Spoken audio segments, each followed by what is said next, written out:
श्री शिवाय नमस्तु भयम। दोस्तों, आप सभी लोग जानते हैं कि 14 सितंबर 2025 यानी रविवार को पड़ रही है आश्विन माह की जीवित पुत्रिका व्रत यानी कि जीतिया का व्रत। तो आपको बता दूं, जीवित पुत्रिका यानी कि जीतिया का व्रत इस साल 2025 में हम रखेंगे 14 सितंबर को। ठीक है, दिन पड़ा है रविवार। रविवार के दिन हम व्रत रखेंगे और सोमवार के दिन हम पारण करेंगे। और दोस्तों, ये वह तिथि है जो आश्विन माह में पड़ने वाली सबसे बड़ी तिथि है, क्योंकि ये रविवार के दिन पड़ने वाली है। रविवार को मित्र आश्विन माह के बड़ी तिथि है। रविवार को पड़ रही है और इसका बहुत ही बड़ा और विशेष महत्व होता है।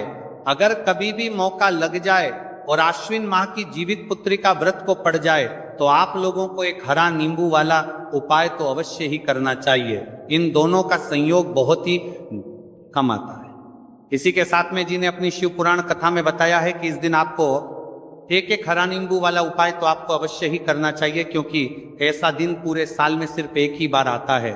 और दोस्तों, आप सभी लोग जानते हो कि रविवार का अगर सबसे बड़ा कोई उपाय है तो वहां एक हरा नींबू वाला उपाय।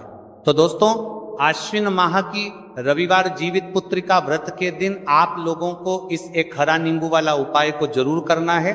बहुत सारे लोग होंगे जिन लोगों ने इस उपाय को ना किया हो, मतलब पूरा साल निकल गया, उन्होंने किसी भी दिन इसे हरा नींबू वाला उपाय को ना किया हो। पर दोस्तों, आपके पास एक आखिरी मौका बचा हुआ है, जो कि 14 सितंबर 2025 आश्विन माह की रविवार जीवित पुत्रिका व्रत के दिन है। इस दिन आप लोगों को इस वाले उपाय जीवित पुत्रिका व्रत के दिन है को जरूर कर लेना। भले ही आपने पूरे महीने भर इस उपाय को ना किया हो, पर अगर आपने इस आश्विन माह के रविवार जीवित पुत्रिका व्रत के दिन अगर इस वाले उपाय को कर लिया तो आपको इस उपाय को करने का वह फल मिलेगा जिसकी आपने कभी कल्पना भी नहीं करी होगी। इसीलिए आप लोग इस वाले उपाय को एक बार जरूर कर लेना है, ताकि आप लोगों के हाथ से यह मौका ना जा सके और आपको इस उपाय को करने का फल मिल सके। दोस्तों, यह उपाय पंडित जी ने अपनी अभी की ही श्री शिव महापुराण की कथा में बताया है। जी, इस उपाय को आज हम आपको बहुत अच्छे से समझाने वाले हैं। इस वीडियो को देखने के बाद इस उपाय को समझने के लिए आपको कोई और वीडियो को देखने की जरूरत नहीं पड़ेगी। तो चलिए दोस्तों, उपाय को शुरू में करते हैं। देखिए, ये इस आश्विन माह के रविवार के दिन ये इतना खास होता है, इतना महत्वपूर्ण होता है। देखा गया है कभी कभी बड़े बड़े पूजा पाठ अनुष्ठान से जो मनोकामना पूर्ण नहीं होते, वह आश्विन माह की रविवार के दिन एक छोटे से उपाय करने से ही आपकी मनोकामना पूर्ण हो जाती है। और बहुत सारे लोगों ने इस उपाय को किया भी है और उनको इस उपाय को करने का फल भी जरूर मिला है। अगर आप लोग भी इस उपाय को करना चाहते हैं तो आप इस उपाय को पहले अच्छे से समझ लेना, सुन लेना, उसके बाद करना। आपको इस उपाय का फल जरूर मिलेगा।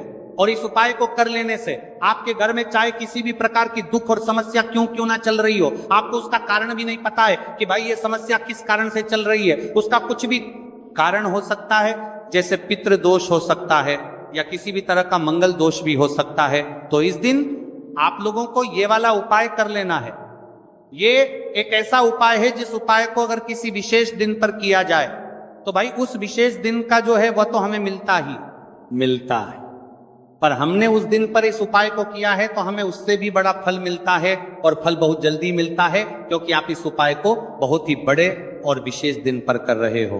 तो चलिए अब उपाय के बारे में बात करते हैं, लेकिन उससे पहले आप लोगों के लिए बात करते हैं तो को ये जानना आवश्यक है कि आखिर ये उपाय किस समय करना है, किसको करना है और कैसे करना है। तो चलिए हम आगे आपको वीडियो में एक एक करके बता देते हैं। लेकिन उससे पहले अगर आप लोग हमारे चैनल पर पहली बार आए हैं या फिर मेरी आवाज आज पहली बार सुन रहे हैं, और इस वीडियो को लाइक करके कमेंट बॉक्स में श्री शिवाय नमस्तु भय ओम नमः शिवाय जरूर टाइप कर देना। तो दोस्तों, इस एक हरा नींबू वाला उपाय को हमें इस आश्विन माह की रविवार के दिन कैसे करना है, किसको करना है, किस समय करना है और कहां पर करना है, ये सारे सवालों के जवाब आपको इस वीडियो में मिल जाएंगे। और जो ये वीडियो देखेगा भाई, उसको एक हरा नींबू वाला उपाय जरूर करना चाहिए, क्योंकि इस दिन तुलसी पत्ते का भी बहुत ही बड़ा और विशेष महत्व होता है। आ जाइए एक हरा नींबू वाला उपाय की, तो ये सोने पर सुहागा वाली बात हो जाती है और ये बहुत ही बड़ा उपाय हो जाता है इस आश्विन माह की रविवार का। तो अब दोस्तों, इस एक हरा नींबू वाला उपाय को आखिर करना किसको है, सबसे पहले हम लोग वो बात जान लेते हैं। तो देखो, घर की जो बड़ी माताएं बहनें होती हैं, उन माताओं बहनों में से कोई भी एक बड़ी माता बहन इस वाले उपाय को कर सकती है। और दोस्तों, अगर आप चाहे तो अपने घर में से सभी सदस्यों को भी इस उपाय को करवा सकते हैं। अगर किसी व्यक्ति की खुद की कोई मनोकामना है, खुद की कोई दुख और परेशानी है जो कि वह अपने लिए ही करना चाहता है, इस वाले उपाय को तो वह खुद अपने लिए भी कर सकता है। बाकी अगर कोई घर में से ऐसा है जो कि अपने पूरे घर परिवार की सुख और शांति के लिए ये वाला उपाय करना चाहता है, तो भाई वो भी करता है, सकता है, उसमें भी कोई दिक्कत वाली बात नहीं है। कहने का मतलब यह है कि इस उपाय को हर एक सदस्य भी कर सकता है और पूरे घर परिवार के सदस्य के लिए घर की बड़ी माताओं बहनों में से कोई एक माता बहन भी कर सकती है। माताएं बहनें अगर घर में उपस्थित ना हो या वह ये वाला उपाय ना कर पा रही हो, तो फिर घर का कोई बड़ा सदस्य भी इस एक हरा नींबू वाला उपाय को कर सकता है, चाहे फिर वो पुरुष ही क्यों ना हो, उसमें कोई भी दिक्कत वाली बात नहीं है। उसके बाद में दोस्त, और जो अगला प्रश्न निकल कर आता है वो ये आता है इस उपाय को लेकर कि आखिर इस उपाय को हमें किस समय करना है, सुबह के समय करना है कि शाम के समय करना है। तो देखो, इस वाले उपाय को आप लोग सुबह के समय भी कर सकते हो और शाम के समय प्रदोष काल में भी कर सकते हो। अब अगर आप पूछो कि भाई साहब सबसे उत्तम समय कौन रहेगा इस एक हरा नींबू वाला उपाय को करने का, तो हम आपसे बस यही कहेंगे कि इस उपाय को आप सुबह के समय करेंगे तो ज्यादा बेहतर होगा। बाकी अगर प्रदोष काल शाम के समय भी करेंगे तो भी अच्छा होगा, उसमें कोई भी दिक्कत वाली बात नहीं है। तो अब दोस्तों, जो अगली सबसे बड़ी और महत्वपूर्ण बात आती है वह ये आती है कि सुबह अगर हम उपाय को करेंगे तो हमें कितने बजे से लेकर कितने बजे तक के बीच में करना है, और शाम के समय प्रदोष काल में करेंगे तो हमें कितने बजे से लेकर कितने बजे के बीच में करना है। तो देखो, सुबह जितनी जल्दी हो सके आप उपाय को करने की कोशिश करना। बाकी अगर किसी कारणवश लेट भी हो जाओ, थोड़ी देर भी हो जाए, तो 10 या 11 बजे तक भी आप उपाय कर लेना, पर 12 बजे से ज्यादा देरी ना हो, ठीक है, इस बात का ध्यान रखना। उसके बाद में दोस्तों, अगर शाम के समय प्रदोष काल की बात करें, प्रदोष काल का जो समय है होता है वह शाम के 6 बजे से शुरू हो जाता है। मतलब शाम के 6 बजे से लेकर 7 बजे के बीच का जो समय होता है, यह समय प्रदोष काल का समय होता है। तो आप इस उपाय को 7 या 8 बजे के बीच में भी कर सकते हो। मतलब शाम के 6 बजे से रात 8 बजे के बीच में आप कभी भी इस वाले उपाय को कर सकते हो, उसमें कोई भी दिक्कत वाली बात नहीं है। तो देखो दोस्तों, सबसे पहला उपाय देखिए आपको क्या करना है। तो एक हरे नींबू से आप अपने जीवन से 1000 क्या लाख क्या करोड़ों शत्रुओं का भी सफाया कर सकते हैं, और कभी भी आपके शत्रु, आपके दुश्मन आपको पलट कर देखें। यह भी नहीं, अगर आपने एक हरे नींबू से छोटा सा उपाय कर लिया, तो जो लोग अपने जीवन में शत्रुओं से, दुश्मनों से बहुत परेशान हो चुके हैं, या जिन लोगों के ऊपर शत्रु बहुत कुछ किया कराया करवा रहे हैं, तो ऐसा समझ लीजिए कि जो भी बंधनवार क्रियाएं आपके जो भी पृथ्वी पर छंदा करती है, ऐसे आपके जो भी बंधनवार क्रियाएं, वो जो भी बंधनवार शत्रु ने करवा रखी होंगी, आपके दुश्मन ने करवा रखी होंगी, किसी भी तरह से अगर आपके दुश्मन आपको नुकसान करना चाहते हैं, आपको हानि पहुंचाना चाहते हैं, या किसी भी तरह से आपको परेशान कर रहे हैं, कोई भी दुख, कोई कष्ट आपको दे रहे हैं, किसी भी आपकी संपत्ति पर, आपके व्यापार पर, आपकी दुकान पर उनकी बुरी नजर है, कुछ हड़पने की कोशिश कर रहे हैं, तो समझ लीजिए कि एक हरा नींबू लेकर बहुत छोटा सा उपाय आप करेंगे, और जो शत्रु आपको अपनी ताकत दिखा रहे हैं, आज आपको परेशान कर रहे हैं, उन शत्रुओं की सारी अकड़ निकल जाएगी। एक हरे नींबू के उपाय को अगर आप सही तरीके से कर लेते हैं तो देखिए, उपाय पूरा समझिए, सही से समझ के उपाय करेंगे तो 101% ये उपाय काम करता है। और जो भी आपके दुश्मन हैं या जो भी आपके शत्रु हैं उनका सफाया पूरी तरह से हो जाता है। तो इस उपाय को आप किसी भी दिन कर सकते हैं। दूसरी चीज, स्त्री पुरुष कोई भी इस उपाय को कर सकता है। ऐसा उपाय आज की वीडियो में लाए हैं जिसमें आपके कोई पैसे खर्च नहीं होने वाले। सिर्फ आपको एक नींबू से उपाय करना है। अब ये हरा नींबू ही है जो आपके जीवन से शत्रुओं का पूरी तरह सफाया कर देगा और कभी भी दुश्मन और शत्रु आपको परेशान नहीं कर पाएंगे। चाहे शत्रु और दुश्मन कितने भी पावरफुल हो, कितने भी ताकतवर क्यों ना हो, फिर भी आपका बाल बांका नहीं कर सकते। मतलब कितनी भी कोशिश कर ले लेकिन फिर भी आपका कुछ नहीं बिगाड़ पाएंगे। तो चलिए बात कर लेते हैं उपाय की। उपाय किस तरह से आपको करना है तो देखिए, सबसे पहले तो आपको इसमें एक हरा नींबू लेना है, ठीक है ना। अब ये उपाय गुप्त शत्रुओं के लिए भी है और उस दुश्मन के लिए भी है जो सामने से आप पर वार कर रहा है, आपको किसी भी तरह की धमकी दे रहा है, कोई नुकसान आपका कर रहा है, वह शत्रु भी परास्त हो जाएगा। और जो आपके पीठ पीछे आपका बुरा कर रहे हैं, क्योंकि देखिए जो गुप्त शत्रु होते हैं ना, इनका ना तो हमें नाम पता होता है, ना इनका एड्रेस पता होता है, ना ये पता होता है कि कितने शत्रु हैं, है ना। क्योंकि ये तो गुप्त तरीके से शत्रुता करते हैं और गुप्त शत्रु के बारे में किसी को कुछ पता नहीं चल पाता है। बहुत कम लोग होते हैं, जान जाते हैं कि हाँ किसी ने कुछ करवा रखा है, फिर भी ये नहीं जान पाते कि कौन व्यक्ति है जो ऐसा करवा रहा है ना। ये बहुत मुश्किल है पता करना। लेकिन अगर आपको आपके दुश्मन का नाम नहीं पता, आपका दुश्मन कहाँ रहता है ये भी नहीं पता, कौन आपसे शत्रुता कर रहा है ये भी नहीं पता, फिर भी ये उपाय आप करिए। क्योंकि जो दुश्मन है, जो शत्रु है, इस उपाय को करने से आप देखेंगे कि वह तुरंत आपके जीवन से दूर हो जाएगा और उसका किया कराया भी दूर हो जाएगा।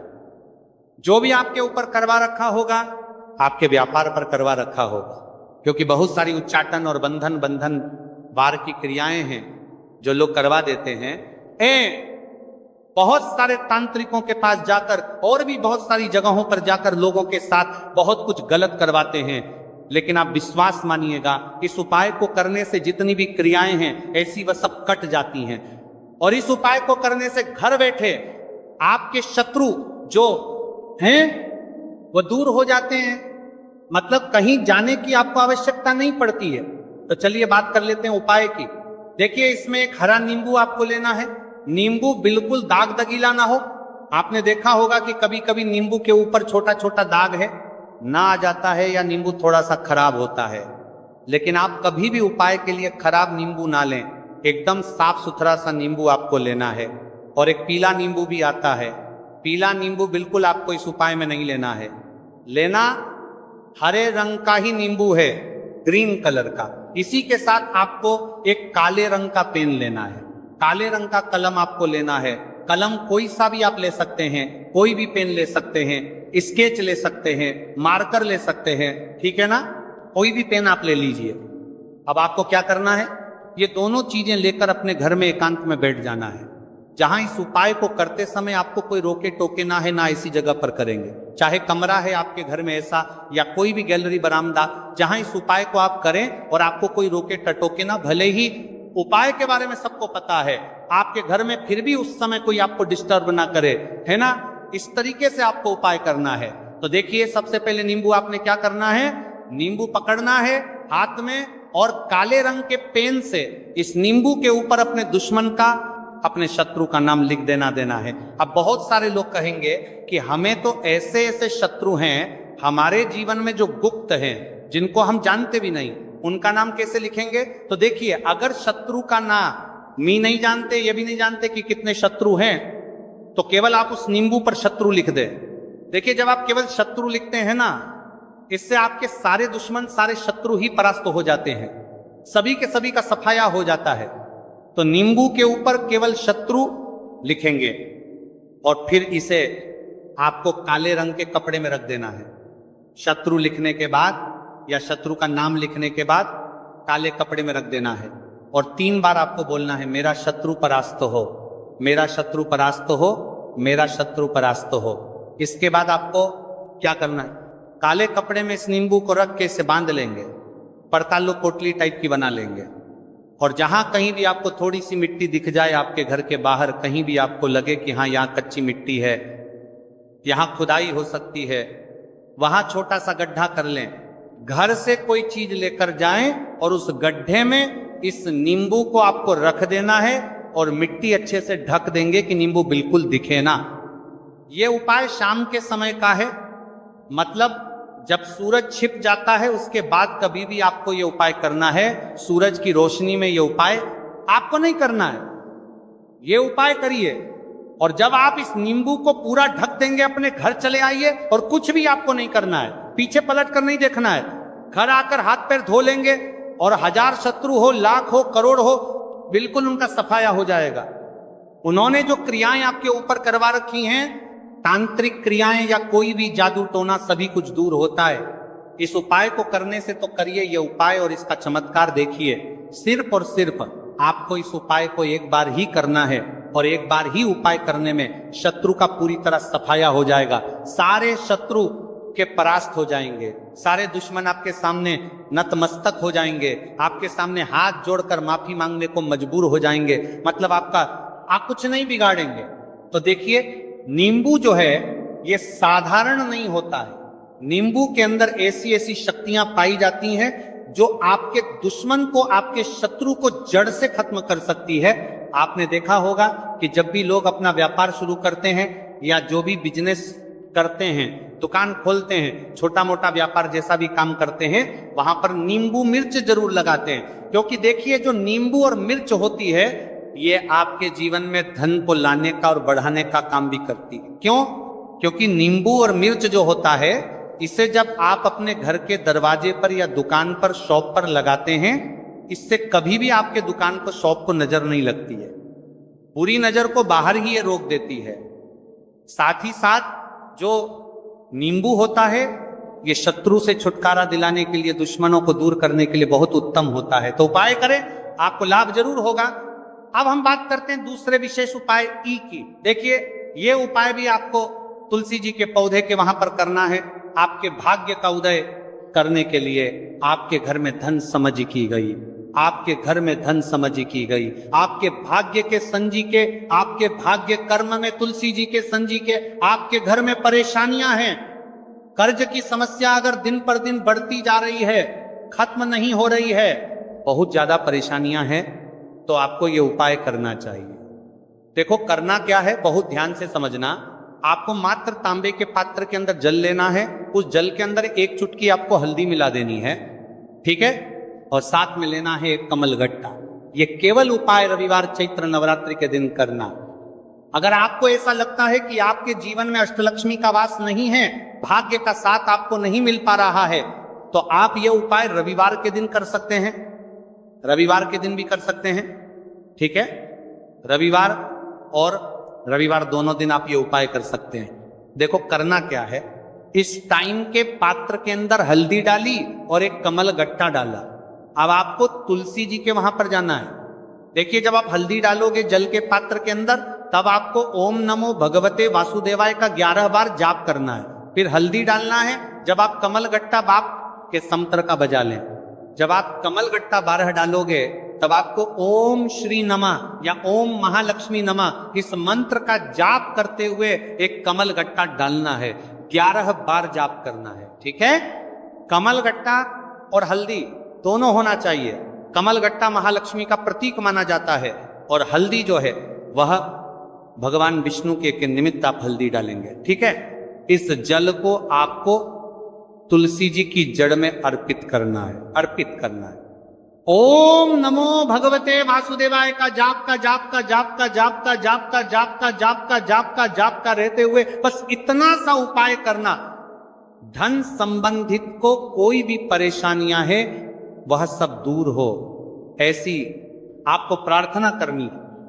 कर्ज से जुड़ी कोई परेशानी हो तो ऐसी प्रार्थना करनी है कि ये दूर हो जाए। ऐसी कामना करते हुए ये दूसरा प्यारा सा उपाय आपको करना है। तो देखो, ये हो गया दूसरा उपाय जो कि आप सुबह से लेकर के शाम तक कर सकते हैं। रविवार या रविवार के दिन सिर्फ एक बार ही करना है।